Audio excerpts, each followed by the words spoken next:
বাংলাদেশ জাতীয়তাবাদী rickshaw van ও চালক দল আয়োজিত আজকের দ্বিবার্ষিক সম্মেলনে উপস্থিত সম্মানিত সভাপতি, উপস্থিত নওগাঁ জেলা থেকে আগত জেলা নেতৃবৃন্দ, উপস্থিত আজকে বদ্রীতলা থানা বিএনপি ও সকল অঙ্গ সংগঠনের নেতৃবৃন্দ এবং আমার চালকদের প্রাণপ্রিয় ভাইরা, আসসালামু আলাইকুম।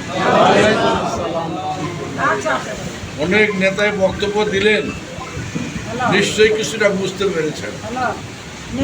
আমি সেই সুরে বলবো, ব্যক্তির চেয়ে দল বড়, দলের চেয়ে দেশ বড়। ব্যক্তির থেকে দলটা বড়, আর দলের থেকে কিন্তু দেশটা বড়।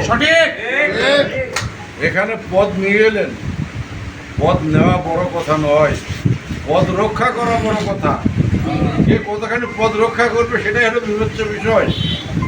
নেতা হতে গেলে সহজেই নেতা হওয়া যায়, কিন্তু পদ রাখার দায়িত্বটা তাদেরকে অবশ্যই চিন্তা ভাবনা করে চলতে হবে, আর নাহলে অচিরেই ঝরে পড়বে।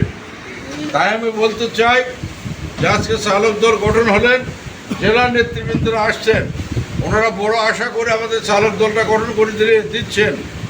আমরা যেন তাদের মুখে চুনকালি না করে এমন কোনো কাজ না করি। আজকে দেখা যায় যে ঘর ভর্তি লোক, আগে আমার বাসায় সামান্য ছোট্ট একটা হল ঘর, তাও ভরে নাই, আনা যায় নাই। আর আজকে এরকম আর একটা ঘর হলেও লোকের জায়গা ধরবে না। কারণটা হল এটা যে পাল যেদিকে বাতাস সেদিকে, পাল বাতাস সেদিকে, পালের দিকে বাতাস যায়। আমি আপনাদের বলতে চাই, এই ধরনের কোনো সংগঠন করবেন না যে আজকে পদ নিয়ে গেলেন, পদ নিয়ে ঘুমে পড়লেন আর পদ রক্ষা করতে পারলেন না, এমন কোনো পদ আপনাদের কাউকে দেওয়া হবে না। আমরা একটা বক্তৃতাতে রিক্সা চালক শ্রমিক দল যদিও একটা আমাদের অঙ্গ সংগঠন, কিন্তু আমাদের এখানে ফাদার দল আছে বিএনপি। বিএনপি পর্যবেক্ষণ করবে, করে দেখবে যে এরা ঠিক চলছে কিনা। যদি একটু এদিক ওদিক হয় তাহলে হুঁশিয়ার, সাবধান, আমরা জেলা নেতৃবৃন্দকে রিপোর্ট করতে বাধ্য হব। জেলা নেতৃবৃন্দ এর কঠিন একটা ব্যবস্থা নেবে বলে আশা রাখি।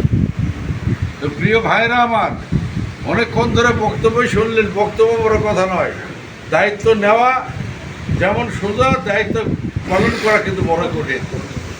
তাই আজকের সবার মাধ্যমে আমি বদ্রীতলা থানায় যারা নবগঠিত কমিটিতে আসতেছে তাদেরকে আন্তরিক